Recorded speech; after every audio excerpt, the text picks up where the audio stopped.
అందరికీ నమస్కారం అండి. Welcome to my channel. Telangana రాష్ట్ర వ్యాప్తంగా ఉన్న పెన్షన్దారులకు రాష్ట్ర ప్రభుత్వం గొప్ప శుభవార్త అయితే చెప్పిందనమాట. సో మనకి ఎట్టకేళ్ళకి ఈ యొక్క ఆసరా పెన్షన్ నిధులు అనేవి అయితే విడుదల చేయడానికి సిద్ధమైనట్లుగా తెలుస్తుందండి రాష్ట్ర ప్రభుత్వం అయితే ఇక్కడ మనకి ఈ యొక్క ఆసరా పెన్షన్ నిధులు మనకి పెంచేస్తామని చెప్పేసి అన్నారు కదా. సో ఎప్పటి నుంచి పెంచి ఇస్తారు అన్న దానిపై ఈ వీడియోలో మొత్తంగా తెలుసుకుందామండి. ముఖ్యంగా పెన్షన్దారులు అందరూ కూడా ఈ వీడియోని అయితే చివరి వరకు అయితే చూడండి. అప్పుడే మీకు పూర్తి సమాచారం అంతా కూడా తెలుస్తుంది. అంతకంటే ముందు చాలామంది వీడియోని అయితే చూస్తున్నారు కానీ సబ్స్క్రైబ్ చేసుకోవడం లేదు.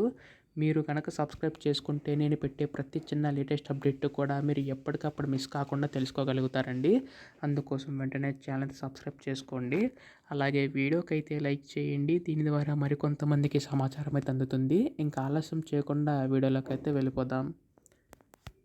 సో మనకి ఇక్కడ తెలంగాణ రాష్ట్ర ప్రభుత్వం అనేక పథకాలు అనేవి తీసుకొచ్చింది కదండి. అందులో భాగంగానే మనకి ఈ యొక్క ఆసరా చేయూత పెన్షన్ సంబంధించి నిధులు అనేవి అయితే విడుదల చేయబోతుంది అనమాట. అయితే ఇక్కడ మనకి ముఖ్యంగా చూసుకున్నట్లయితే ఎవరైతే అర్హులు ఉన్నారో వారికి మాత్రం జమ చేసే అవకాశం ఉందండి. అయితే వృద్ధులు వితంతులకి 4,000 రూపాయలు, దివ్యాంగులకి 6,000 రూపాయలు చొప్పున జమ కానుందన్నమాట. అయితే గతంలో మీ అందరికీ తెలిసినట్లుగానే 2,000 రూపాయలు వృద్ధులు వితంతులకి, అలాగే దివ్యాంగులు చూసుకుంటే 3,000 రూపాయలు అయితే అందించేది రాష్ట్ర ప్రభుత్వం అయితే గత ప్రభుత్వం. అయితే ఈ ప్రభుత్వం దాన్ని కాస్త పెంచి అయితే అందించడం అయితే జరుగుతుందన్నమాట. దాదాపుగా ప్రతి ఏటా కూడా 22,000 కోట్ల నిధులు కేటాయించే అవకాశం ఉందండి.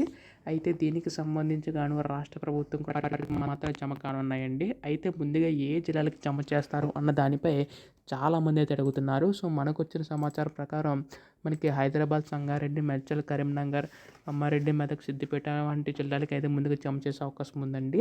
అలా తర్వాత కూడా అన్ని జిల్లాలకు జమ చేస్తారు. అంటే మహబూబ్ నగర్, కరీంనగర్, నాగర్కర్నూల్, కోటగూడెం ఇలా అన్ని జిల్లాలకు కూడా జమ చేసే అవకాశం ఉందండి. అయితే దీనికి సంబంధించి గతంలో కట్టిన పెన్షన్లు కూడా ఈసారి ఇచ్చే అవకాశం ఉందన్నమాట.